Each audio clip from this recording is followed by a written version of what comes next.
Vamos orar então, antes de começarmos a aula? Senhor Deus, agradecemos por esse tempo, por esse privilégio. Suplicamos a Tua bênção, a Tua instrução aos nossos corações. Tem misericórdia de mim e permita que eu sirva meus irmãos. E necessitamos completamente de Ti, para que o Teu Espírito aplique às nossas vidas as Tuas verdades, ó Deus. Em nome do amado Jesus que pedimos isso. Amém. Gente, então, nesse mês nós estamos fazendo aí essas aulas em conjunto, dentro de temas de aconselhamento. Foi anunciado, que a gente usaria temas lá do box, dos livretinhos de aconselhamento que a editora Fiel publicou. Mas eu estou saindo um pouquinho fora, no sentido que não pertence ao box, tá? Mas o tema da aula de hoje, então, é o coração e o outro, então totalmente vinculado ao tema de aconselhamento. E, na verdade, o reverendo Vadislau, ele também é ligado ao CCF, estudou lá também. Então, na verdade, o tema está totalmente alinhado com o resto aí que está sendo exposto, que foi e será na semana que vem. Essa é a capa do livro, Coração e Sexualidade, e aí eu recortei um dos capítulos. Na verdade tem alguns recortes de outras partes do livro, mas basicamente para a gente conversar sobre o coração e o outro.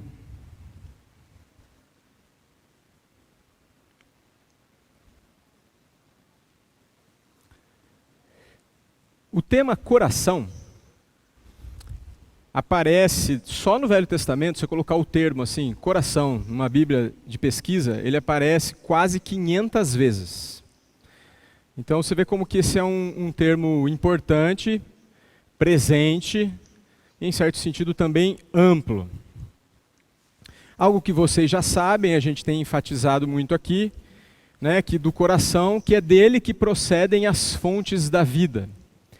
Para ficar bem ilustrado isso, é só você pensar o seguinte: o que vem antes?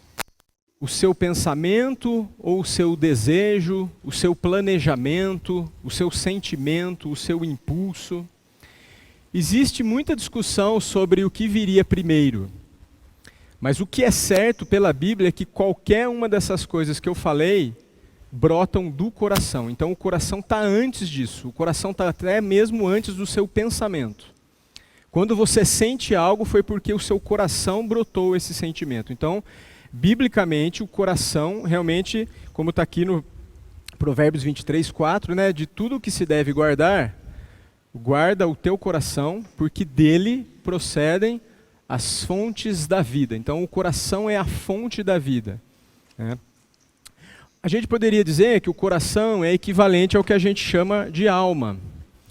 Nossa parte imaterial. A gente pode também até mesmo dizer que o coração tem a ver com a nossa psique, mas não no sentido contemporâneo da palavra, que se resumiria ao que é psicológico, mas no sentido mais amplo, no sentido mais antigo, a psique é a parte não física do ser.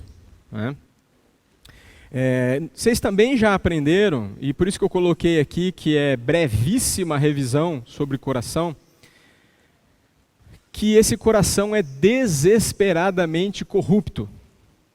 Desesperadamente corrupto.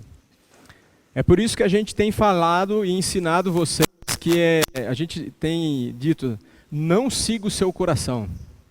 Não siga. Apesar das músicas dizerem isso, infelizmente às vezes até pastor dizer isso, mas nós temos exortado vocês recorrentemente, não siga o seu coração. Eu vou ver o que Deus coloca no meu coração, mas será que você vai distinguir? Veja o que a palavra diz, não o que você acha que Deus pôs no seu coração.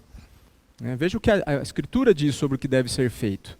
Como já foi dito no sermão, se você não sabe, procure alguém que você acha que sabe, para que te ajude. Uma outra característica também que vai mostrar a nossa corrupção é o texto de Paulo em Romanos, capítulo 7, verso 14, até o capítulo 8, verso 1, onde Paulo vai mostrar uma coisa que você com certeza experimenta isso, que é a contradição que existe no ser. né? Você se determina a fazer algo e a hora que vê você não fez o que você tinha se determinado.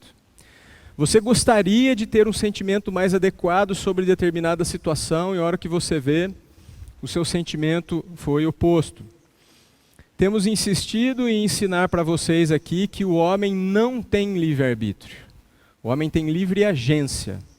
Ele é capaz de fazer aquilo que ele tem vontade, mas o homem natural não consegue mudar a sua vontade. Só Deus pode mudar a sua vontade, você não muda. Esse é um bom exemplo, é fácil para você ilustrar, é muito útil para a aula, por isso que eu vou enfatizar isso.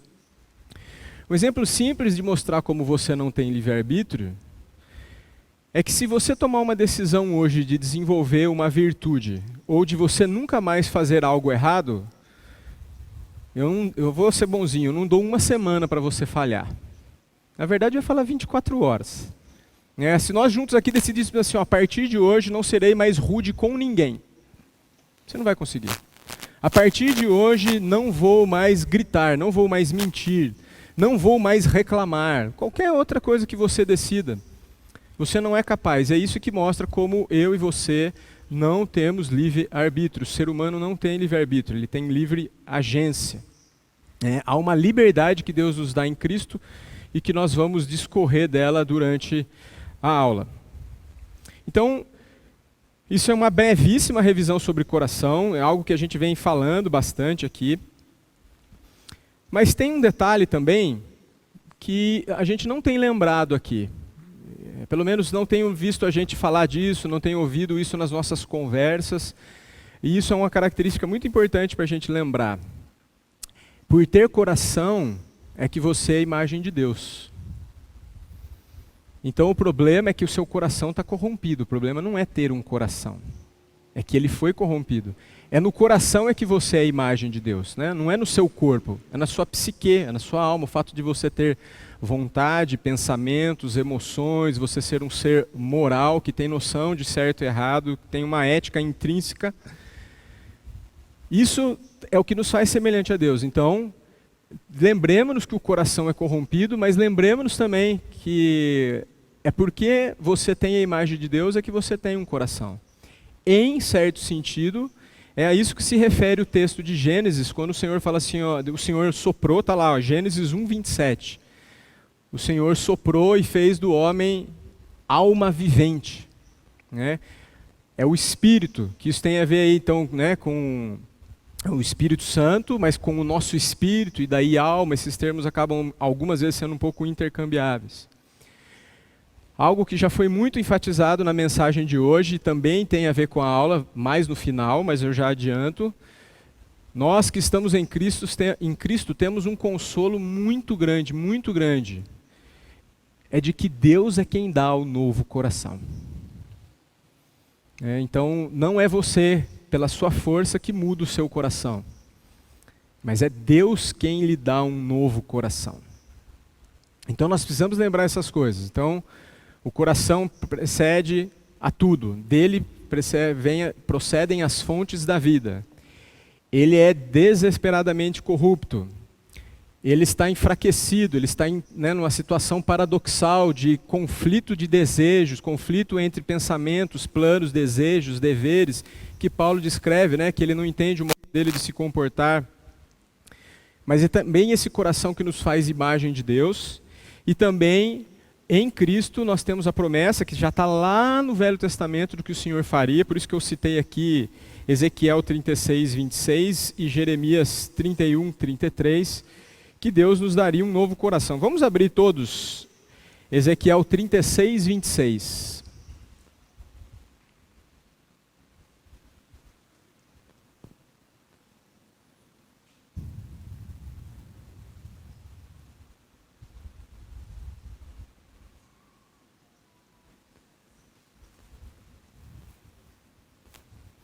Na verdade, versos 26 e 27. Livro do profeta Ezequiel, capítulo 36, versos 26 e 27. Eu vou ler na revista atualizada dessa vez, tá? Dar-vos-ei coração novo, e porei dentre vós espírito novo, ei de vós o coração de pedra, e vos darei coração de carne. Porei dentro de vós o meu espírito e farei que andeis os meus estatutos, guardeis e serveis.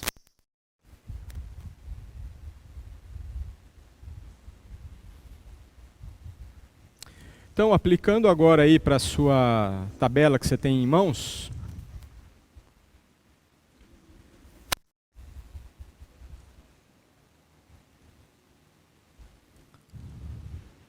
eu quero começar explicando esses perfis, mas vou começar a tabela pelo meio aí, falando dos movimentos sociais. Eu sei que alguns de vocês já conhecem isso, mas eu tenho muita gente nova, né, chegando na igreja, então me perdoe se vai ser um pouquinho redundante para alguns, mas tenho certeza, por outro lado, que você vai poder solidificar, sedimentar alguns conhecimentos e aperfeiçoar. Por causa do pecado, o que aconteceu com o coração em relação ao outro? 3 possibilidades. Pode acontecer de pessoas irem contundentemente contra o outro. E esse, o pastor Vadislau vai classificar como um dominador. Ele faz um movimento contra as pessoas. Vai haver aquele que é um agradador, e ele tem então um movimento para perto das pessoas. E existe também o controlador, que faz um movimento para longe das pessoas, né? Se a gente pensar em termos de movimento, basicamente só esses é o que seriam possíveis, né? Ou você está contra, ou você está a favor, ou você está longe, né? Mas olha agora como a idolatria, por causa da queda, acaba interferindo e levando a esses comportamentos. O dominador, que é então um movimento do coração, ele está preocupado com sucesso, com êxito. E porque ele está preocupado com isso, o que ele mais teme? Ele teme falhas. E ele teme se submeter, porque isso pode atrapalhar o seu plano e o seu êxito. Um outro movimento possível do coração, que é quem se movimenta para perto das pessoas, é porque essa pessoa deseja muito ser amada e ser aceita. E por isso que ela se torna uma agradadora. Por quê? Porque ela acha que, por causa da corrupção e do pecado, ela crê que a coisa mais importante da vida dela é ser amada. E ela vai procurando identidade, como o pastor citou. Obviamente procurando de forma errada. Se ela ama, se o que mais ela aprecia é ser amada e ser aceita, o que ela teme? Ela teme não ser aceita, ela teme ser rejeitada. E existe um outro perfil de comportamento também do coração, que é a pessoa que ama conforto e vida sem pressão. Qual é o medo de uma pessoa que ama conforto e vida sem pressão? Dor e punição. E por que essa pessoa faz um movimento para longe das pessoas? Porque essas pessoas que temem dor rapidamente descobrem que pessoas doem. E aí a primeira coisa que ela pensa é fugir. Talvez você está agora já nesse breve momento falando assim, qual que eu sou? E você é os 3. Só varia o momento. E pode ser que predomine algum e algum secundário. E pior do que isso ainda, toda vez que você tentar algum objetivo na sua vida que não foi dado por Deus, você vai chegar numa coisa chamada frustração. E a hora que você se frustra, se você não for direcionado pela Escritura e por arrependimento, o que você vai fazer? Você vai trocar de perfil só. Que infelizmente é isso que boa parte das terapias fazem. Elas só ficam rearranjando os ídolos, para que eles funcionem melhor. Vou dar um exemplo. O dominador, ele está lá lutando, trabalho duro, ele quer conquista, daí ele não consegue. O que ele tende a fazer? A vida está muito sofrida, eu me empenhei e não consegui, então agora eu vou para longe. Eu preciso de um pouco de conforto, eu preciso de alívio. Eu quero ficar longe, eu preciso ir para a praia, eu preciso beber, eu preciso fumar, eu preciso extravasar, preciso ir no happy hour, porque hoje o dia foi muito difícil. Lógico, não estamos... Pode ir para a praia, tá? Não é essa a questão. Mas é muito possível que a pessoa fique rearranjando. É comum que o agradador que teme rejeição seja rejeitado mesmo fazendo N concessões. E aí então, a hora que ele cansou de ser rejeitado, mesmo fazendo concessões, ou ele vai para longe, ou ele vai partir para cima. Quem daqui não conhece a pessoa boazinha que do dia para a noite foi lá na estrebaria, botou umas ferraduras e saiu dando coice em todo mundo? Quem não conhece?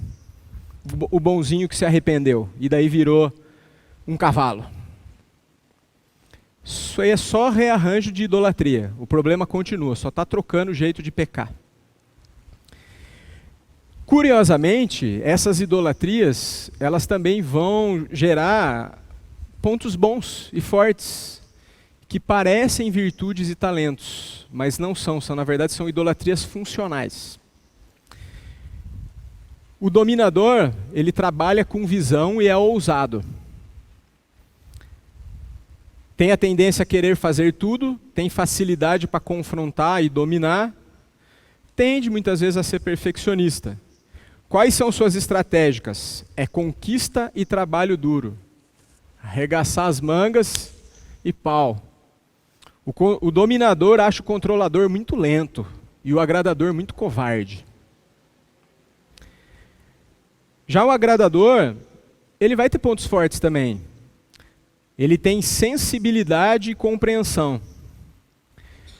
Mas normalmente ele é sensível e compreensivo não porque ele seja um pacificador, como Jesus quer que ele seja, mas porque ele é um pacifista. Ele abomina conflito, ele tem medo. Lembra? Ele tem medo, falta de aceitação e rejeição são seus medos. Então ele é condescendente não porque ele é um pacificador, um manso, mas porque ele é um medroso. E aí o que acaba acontecendo é que ele acaba então sendo inconsistente. E ele acaba tendo não confrontação mesmo na hora que deve haver confrontação. Agora você imagina um dominador casado com uma agradadora. Que massacre. Né? Ou o contrário, imagine uma dominadora casada com um agradador. Outra coisa que vai acontecer, o controlador, porque pelo menos eu quando eu tive contato, confundia muito essa questão do dominador e do controlador, pareciam termos muito semelhantes. Mas o controlador, ele quer muito ter a segurança, é por isso que ele vai fazer movimento de se afastar e ficar quietinho no canto com as coisas que ele gosta. Porque assim as pessoas estão longe e não o expõem a risco de sofrer. Ele não quer ter dor, ele não quer ter punição. Ele quer sombra e água fresca. Esse é o que ele mais ama na vida. E a estratégia do controlador é o quê? Negação de problemas. E muitas vezes também organização. Procura fazer as coisas de forma correta, mas para que ele não seja perturbado, para que ele antecipe problemas, para que ele não seja pego de surpresa. Esses são movimentos possíveis do coração e eu vou mostrar o quão eles estão ligados aos pecados. Estão ligados às idolatrias e como isso é completamente efeito da queda. Então, só reforçando, existem esses 3 perfis, a ideia não é traçar que esse é o único jeito de fazer uma avaliação comportamental bíblica de alguém. Não, isso é um modelo, uma utilidade, um jeito de analisar, uma ferramenta que pode ser útil para ajudar você a avaliar o seu coração e o outro. Essa que é a ideia da ferramenta. Ok? Então o dominador tem como alvo o êxito, o sucesso, tem medo de falhar e por isso ele atropela quem for preciso. O agradador, o ídolo dele é ser amado. E o amor tem a ver com o medo, por causa da queda, né? Ele tem medo de não ser aceito. Então é por isso que ele faz um movimento para perto das pessoas. Ele vai agradando, ele tenta conquistar pelo agrado. E o controlador ama o conforto. E ele teme muito a dor e a punição. E é por isso que ele procura se afastar, se isolar o máximo possível na sua vida pessoal.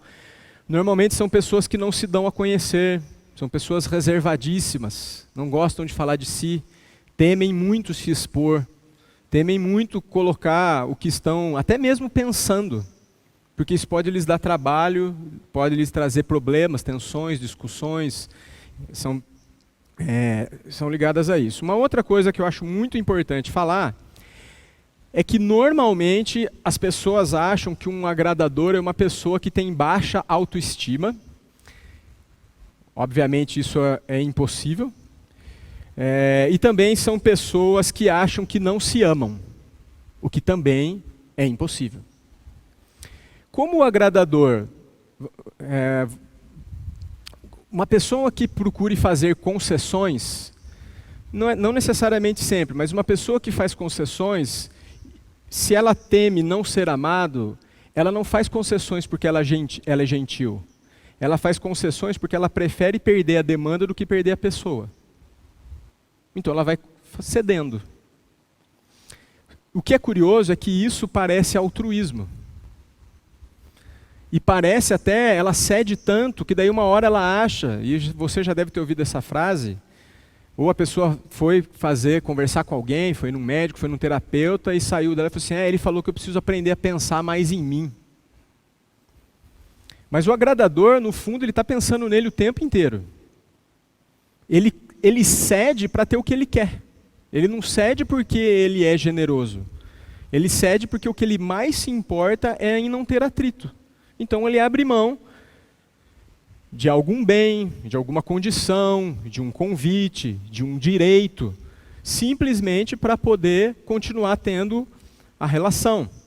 Então isso parece falta de amor próprio, mas na verdade é um amor próprio, só que muito bem velado, escondido ou disfarçado.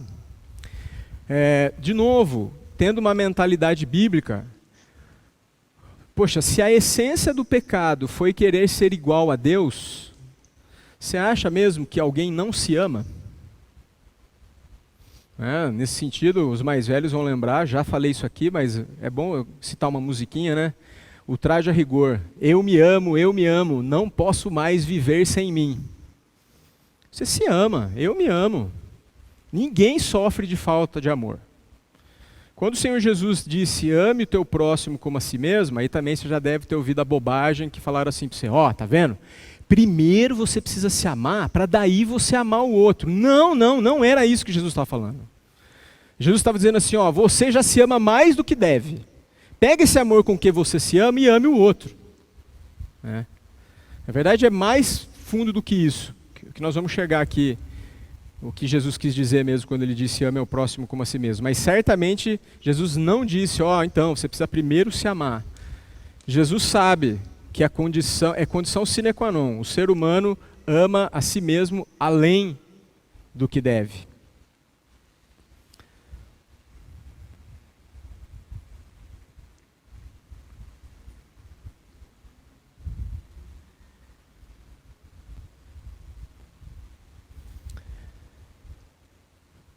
Eu vou ainda continuar invertendo um pouquinho o sentido cronológico, mas vou seguir o sentido pedagógico, vamos dizer assim. Agora você vê aqui, o que aconteceu com a queda?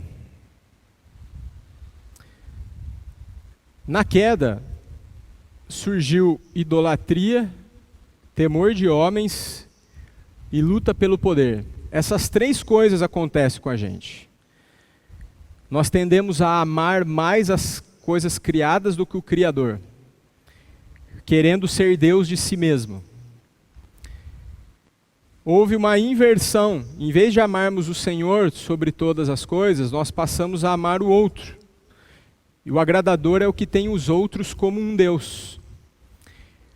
E aí o dominador, que seria o equivalente nessa coluna aqui, é a rebelião, é a insubordinação. Eu quero ser Deus dos outros, eu atropelo, eu é que faço, eu que aconteço.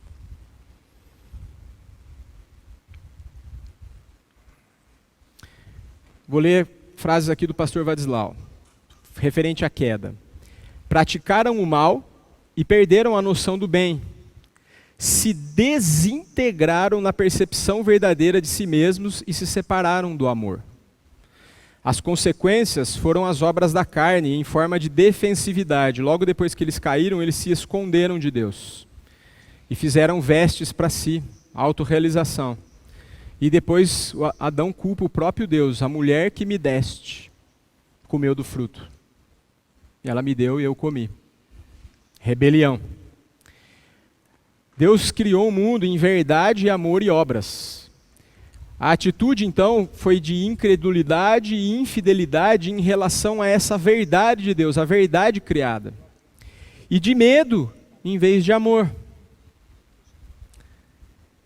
E de destruição das obras de Deus, em troca da tentativa do controle do seu próprio mundo, né? Porque isso que foi a grande tentação. Você vai ser como Deus, você vai ser Deus de si mesmo, você vai ser Deus desse mundo. E olha o que aconteceu logo que entrou o pecado. Deus justo e bom, isso é verdade, estou falando sobre essas bases, verdade, amor e obras, que está aí na folhinha de vocês. Deus justo e bom, que é uma verdade, passou a ser injusto e mal aos olhos de Deus.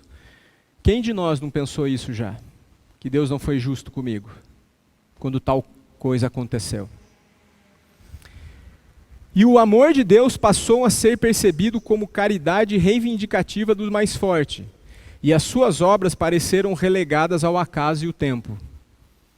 Ou seja, a criação, como também já foi citado no sermão, né, no mais baixo nível do pensamento filosófico, a criação precede a existência, né, quando é o contrário, né? O Senhor Deus é que dá sentido à existência. Quando eu falo criação, não estou falando criação de Deus, né? Estou falando da natureza que viria de si mesma, né? Como é o pensamento darwinista. Deus criou o mundo em verdade, amor e obras. Essas são características, emanações, manifestações da sua própria pessoa. Ao criar o mundo, Deus criou o mundo em verdade, porque Ele mesmo é a verdade. E Ele faz um mundo com os seres humanos à sua imagem em amor, porque Ele mesmo é amor. E como Ele é um Deus criativo e nos deu um coração, Ele cria obras porque Ele trabalha até agora e nós também trabalhamos. E não só o labor no sentido trabalho, mas nessa interação com a criação, dominando a criação. Somos moralmente criados para manifestar a verdade, eticamente criados para viver em amor, e teleologicamente, ou seja, a questão do motivo, do sentido da existência, fomos criados para construir sobre verdade e amor. Vou ler de novo. Somos moralmente criados para manifestar a verdade, eticamente criados para viver em amor e teleologicamente criados para construir sobre essas bases. Somos criados para nos relacionarmos com um Deus unitrino. Somos criados para refletir seu caráter nos relacionamentos com o próximo e com o mundo. Quando entra o pecado, se desvirtua o tema, né, os temas da existência, verdade, amor e obras. Por isso que é uma depravação total. Por isso que a gente enfatiza que o pecado não afetou só o ser humano, mas afetou toda a criação.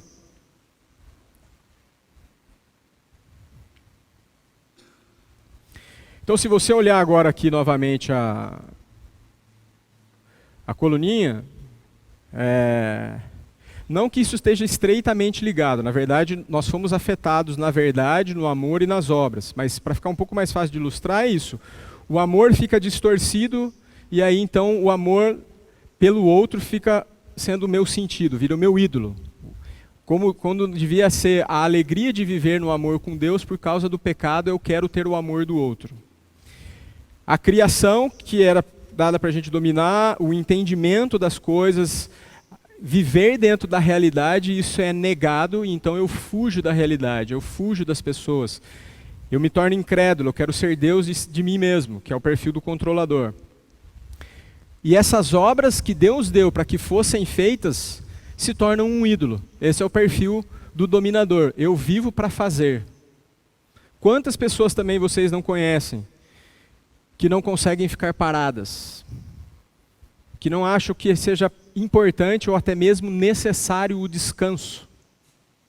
É uma arrogância achar que você não precisa descansar. É uma pretensão.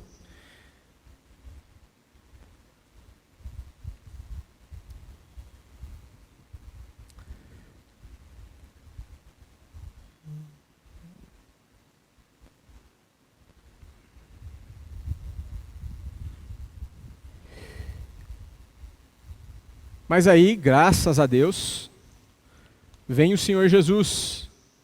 Nós já falamos de queda, falamos de criação e agora de redenção. O Senhor Jesus, ele sim é o verdadeiro Deus homem, o homem Deus, ele é profeta, sacerdote e rei. Ele é o profeta que traz a verdade. Ele é o sacerdote. Ele é quem mostrou como é que a gente se relaciona com o outro. Ele é que resgata o padrão do jardim, ele é que é o segundo Adão, né? E ele é o nosso rei. O rei também executa obras. Jesus fez muitas obras. E Jesus sabia fazer o uso do tempo porque ele tinha que fazer, o uso do tempo para com quem ele tinha que se relacionar. Ele foi duro na hora que tinha que ser duro e foi manso na hora que tinha que ser manso. Jesus é o exemplo de não ser nem dominador, nem agradador, nem controlador. E o Senhor nos traz em Cristo novas posições, novas posturas. O controlador pode se descobrir como um filho na comunidade de Deus, na comunidade de Cristo. Ele não precisa mais fugir e ir para longe dos outros, mas Deus o chama para perto, como filho, a estar com os irmãos. Porque ele foi adotado e ele é chamado agora a não ser mais Deus de si mesmo, mas ele é chamado a negar-se a si mesmo. E o agradador, que queria fazer do outro o seu Deus, ele aprende que ele não precisa, mas ele pode ser chamado a viver numa vida de fraternidade, de unidade. Mas ele também aprende que ele tem que se tornar uma nova criatura em Cristo. E o dominador não precisa fazer o movimento contra os outros, mas ele pode continuar envolvido com as obras, mas aprendendo a seguir a Jesus e não querer que os outros o sigam. E ele pode aprender a carregar a carga dos outros, ao invés de atropelar os outros. Precisamos ter claro que qualquer relacionamento precisa da intervenção de Deus e de sua graça. Do contrário, não será mais que disfarces para manifestações egoístas, que se manifestam através de domínio, agrado ou controle. Infelizmente, meu querido, por causa do pecado, a tendência é que eu e você queremos causar o impacto da nossa imagem no outro. Ou agradando, ou controlando, ou dominando. Qualquer coisa que você fizer que não seja em Cristo e por Cristo, vai cair nisso. Se você não estiver buscando a obediência e a vida em Cristo, todas as suas relações vão estar corrompidas por esses interesses egoístas que se manifestam das mais diversas formas. Então, qual que é a resposta para esses desvios de comportamento? O que fazer?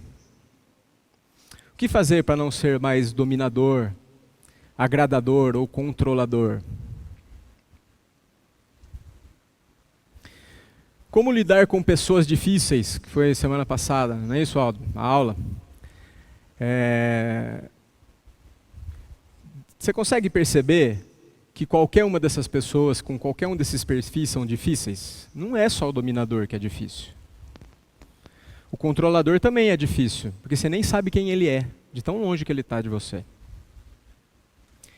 E o agradador também é difícil, porque muitas vezes ele cede, mas por trás ele tenta fazer do jeito dele. Ele parece ser o mais bonzinho, mas às vezes ele é o mais manipulador. Ele nunca se exalta, ele nunca grita, mas ele joga xadrez bem pra caramba. E com ares de coitadinho ainda.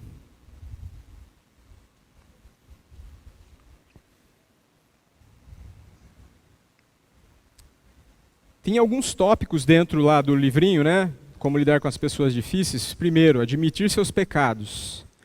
Segundo, buscar o outro para o bem dele. Ou seja, isso é uma visão, você só vai fazer isso se você estiver na visão da glória de Deus, querendo ver a vontade de Deus no outro. Almejar crescimento. Mas qual crescimento? O crescimento de ver Deus crescendo no outro, Cristo sendo formado no outro, melhor dizendo.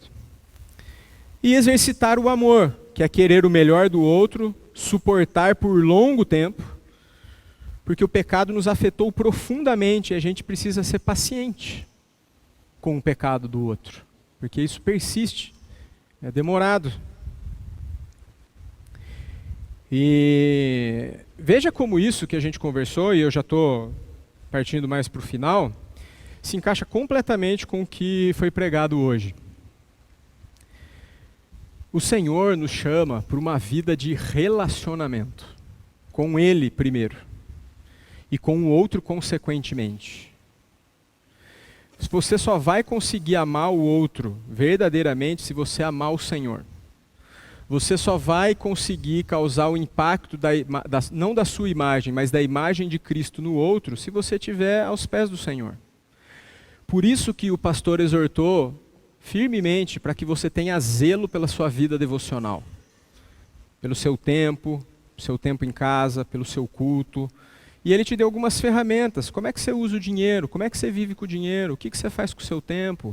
Que prazer você tem com o povo de Deus? Você tem prazer ou não? O que é importante para você? Já falei isso aqui, mas vou repetir. Não hoje, mas em outras vezes. Deus te chama a um relacionamento com Jesus. Tudo se trata disso. No fundo, é uma história de amor. No fundo, é preciso namorar mais o noivo. E aprender dele, e beber dele, e ouvir dele.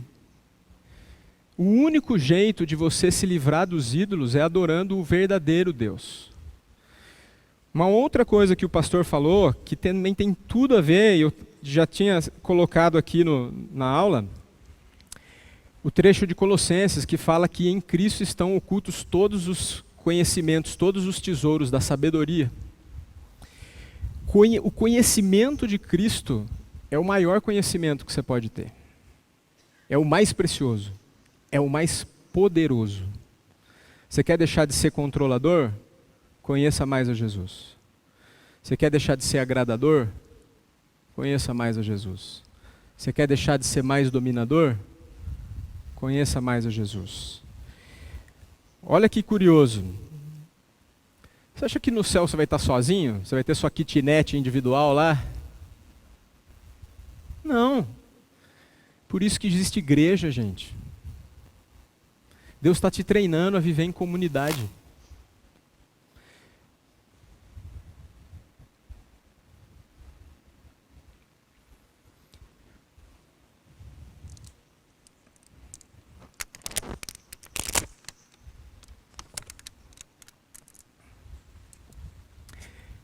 Precisa ficar muito claro para você, também terminando essa aula, você não consegue se consertar.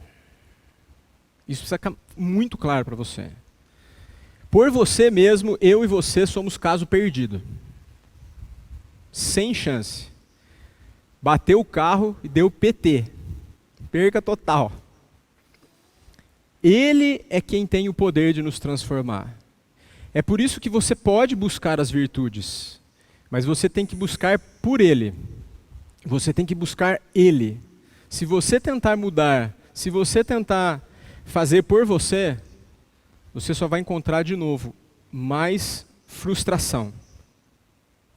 O conhecimento de Cristo é a vida, e não podemos entender nada do mundo a não ser através do entendimento de Deus.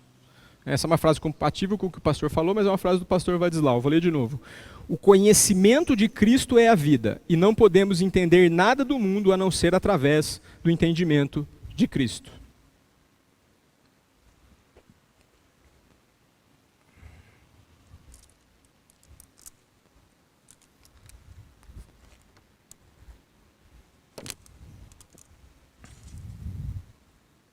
Acho tão lindo quando Pedro fala isso. Lá em João 6, Jesus afirma o quanto precisa estar conectado com Ele a ponto de comer a sua própria carne. É um pacto. Muitos não entendem, muitos se escandalizam. E Jesus fala, vocês querem ir embora também? E aí Pedro fala assim, para onde iremos? Então é isso que eu quero te incentivar nessa manhã. Não vá para outro lugar. Não vá atrás de outra pessoa. Procure o Cristo bendito. Ele pode transformar você. Sente-se aos seus pés. Ouça-o. Ouça-o. Ouça-o de novo. E eu gostaria de terminar dando uma dica, digamos que um pouquinho apologética. Talvez tenha alguém aqui que não tema o Senhor, ou não concorde com essas coisas, ou talvez você esteja resistindo, achando que não é do seu jeito, Fábio, eu faço de outro jeito e eu consigo. Se você pensa assim, você está enganado. E tem um trechinho das Crônicas de Nárnia, que eu acho muito legal, lá do livro A Cadeira de Prata, que logo que a menina Gil, Jill, não é Gil de Gilberto, ela entra em Nárnia, ela acaba já tendo um contato com Aslan, seu amigo Eustáquio só não morre caindo do precipício, porque o leão, que ela ainda não conhecia, o livrou, soprando ele para longe.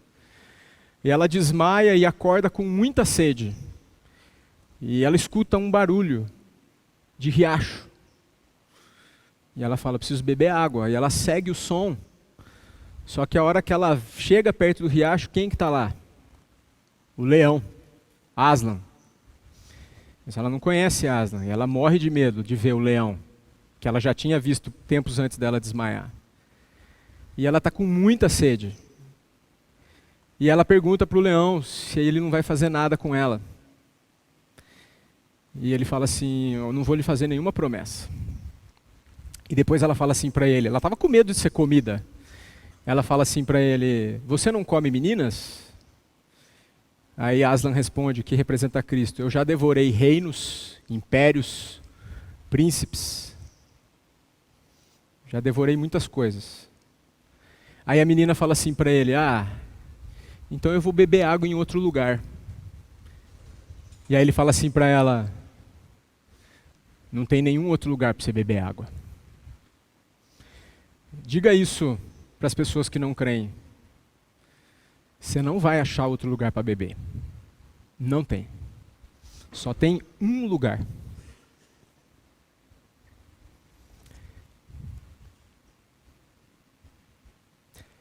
Abre sua Bíblia, e eu termino com isso.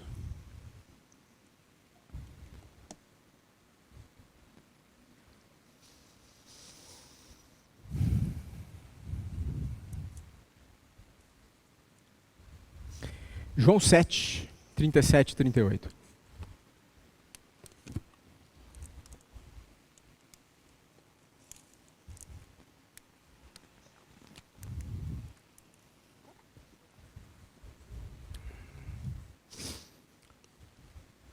Deus nos chama a viver em comunidade, irmãos. Deus nos chama a buscar juntos a santificação. Deus nos chama a beber juntos da fonte. Essa é a fonte. João 7, 37 e 38. No último dia, o grande dia da festa, levantou-se Jesus e exclamou, se alguém tem sede, venha a mim e beba. Quem crer em mim, como diz a Escritura, do seu interior fluirão rios de água viva. Não busque causar o impacto da sua imagem. Não busque se realizar. Busque a Cristo. E todo o resto vai ser acrescentado. É simples assim. Tem que fazer muito, tem que fazer muitas vezes, tem que fazer sempre, tem que insistir. Mas é simples assim. Devido ao decorrer do horário, acho que não vai dar para abrir para perguntas, né? Pastor, podemos abrir mais um pouquinho? Podemos? Então, eu vou abrir para alguém que queira fazer alguma pergunta ou que ficou com alguma dúvida antes da gente encerrar. Quem quiser, levante sua mão e o Marcão leva o microfone. Alguém quer fazer alguma pergunta? Salomé lá no fundo. Ó. Som. Não é nenhuma pergunta, Fabinho, é mais uma colocação. Acho que quem trabalha aqui com RH sabe. Eu vi um link muito forte com todo o conteúdo de hoje, com a ferramenta chamada DISC. que é um perfil comportamental, psicológico, né? Que lá fala do colérico, fala do qual que é o outro, fleumático, entre outras coisas. E ali é bacana que cada um tem um pouco de um perfil e um pouquinho de tudo, mas tem algumas predominâncias. Eu sou um pouco controlador. E eu não vejo isso como problema quando eu olho para a Escritura e vejo, sendo eu controlador, como é que eu faço isso sendo para a glória de Deus? Então, tem que olhar para a Escritura, olhar para o meu comportamento. Eu nunca vou ser do comportamento do agradador, né? Talvez, mas eu coloco isso, o ser controlador, eu preciso olhar para a Escritura e como que esse controlador, ele age diante da Escritura. Então, eu coloco isso, eu não vou atropelar, mas eu entendo como sou e trabalho diante do que a Escritura fala, diante desse meu perfil comportamental. Então, mas Salomé, tem um grave problema na sua avaliação. Não cabe a palavra arrependimento aí. Isso é essencial para o reino de Deus. Ser controlador ofende a Deus. Ser agradador ofende a Deus. Ser dominador ofende a Deus. Pode ser que haja algum problema de termos aqui, algumas coisas, né? Porque talvez, não sei o quanto você está familiarizado com literatura de aconselhamento, com o pessoal lá do CCIF. Lógico que existem perfis de personalidade. Então, tem pessoas que são tímidas, elas não vão se tornar extrovertidas. Tem pessoas que são extrovertidas, elas vão ter dificuldade de controlar o quanto elas falam. Mas o que esses perfis devem chamar a nossa atenção é que é possível que muitas coisas que a gente esteja fazendo, que pareça ser virtude, no fundo é idolatria e ofende ao Senhor. Então, um controlador, ele pode ver um problema e não se envolver, mas não é porque ele não quer prejudicar a situação e ele não quer piorar a situação. Ele quer se poupar. Então, ele se afasta do problema, mas não é por temor. O agradador faz concessões, mas não é porque ele é um cristão gentil, mas porque ele é um covarde. E o dominador, às vezes, ele é o líder da igreja, ele não falta, ele fica na frente, ele participa super, mas na verdade ele faz isso porque ele tem um projeto pessoal de fazer a igreja ir avante. E ele não está servindo o Senhor, ele está servindo ele. Então, os perfis psicológicos, você vai ter inúmeras descrições, intercambialidades. Mas para ver transformação do ser, nós precisamos ver o quanto o pecado nos afetou. E, inclusive, todos que estão aqui, começar em mim, a gente acha que a gente precisa menos de Jesus do que a gente precisa. Então, esse é só o perigo, o grande perigo que eu vejo na sua observação. Tem que sempre ter espaço para arrependimento. E o problema de coisas que estão na moda aí, de coaching, RH e algumas coisas, é que elas procuram motivar as pessoas com uma motivação que não é a que Deus deu. Isso é palha. Vai queimar naquele dia. Não vai sobrar nada. Não é com alegria que eu falo isso para você. É duro. Mas é verdade. Alguém mais?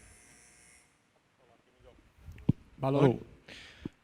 Um outro problema que eu vejo na colocação dessa forma, Salomé, é que o Fábio explicou no começo, algumas mudanças ou rearranjos de idolatria, elas nos tornam mais funcionais ou não. E a nossa questão com relação ao Senhor é moral, e nós, para agradá-lo, não importa o quanto funcionais estamos, mas sim se nós o amamos e seguimos a sua lei.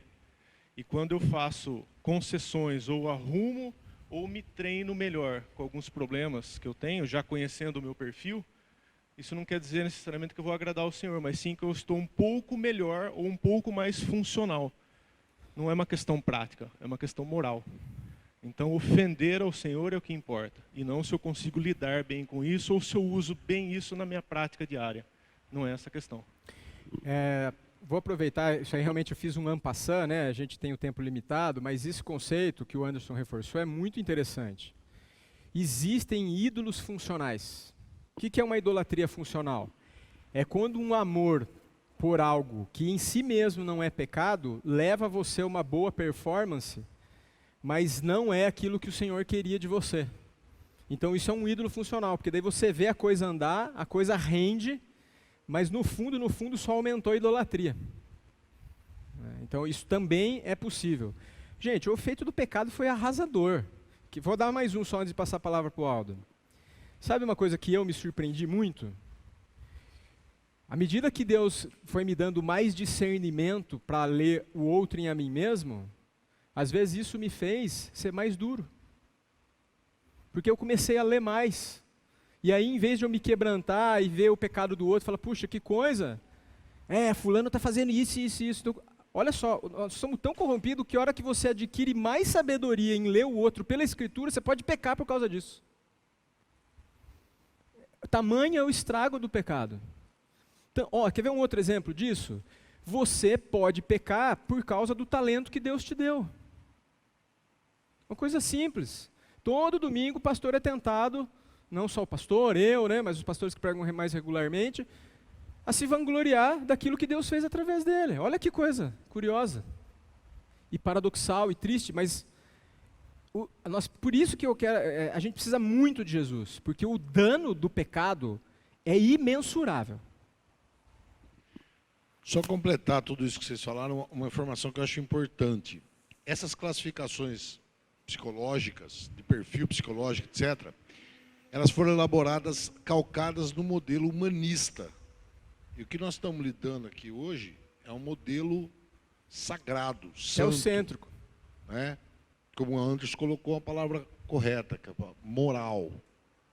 No humanismo, essas coisas não têm valor algum diante de Deus. Porque o homem é o seu próprio Deus e está à sua própria mercê. Então, eu entendo essas classificações que o irmão citou lá, e outras que existem, mesmo a pirâmide lá do Maslow e outras tantas, todas seguem um padrão humanista. Acho que é importante frisar isso. Fechando aqui, essa que vocês tiveram aqui, se você ficar só na parte do meio, vai ser unicamente comportamental. Você tem que levar em consideração o que está em cima e o que está embaixo. Senão, não vai produzir o devido fruto. Vamos encerrar, eu vou orar. Obrigado, Senhor, pela Tua palavra, obrigado pelo consolo, obrigado, ó Deus, porque o Senhor nos criou em verdade, amor e obras. E o Senhor mesmo tem cuidado em nos restaurar e nos chamar para si, para vivermos te amando sobre todas as coisas e amando ao próximo como a nós mesmos. Guarda os nossos corações, Senhor. Guarda-nos nessa caminhada até aquele glorioso dia em que unicamente refletiremos a glória do Senhor uns para os outros e não teremos mais a fraqueza, o erro e a ofensividade de querermos reproduzir a nós mesmos para o outro. Tem misericórdia de nós, abençoa a Tua igreja. Em nome de Jesus, amém.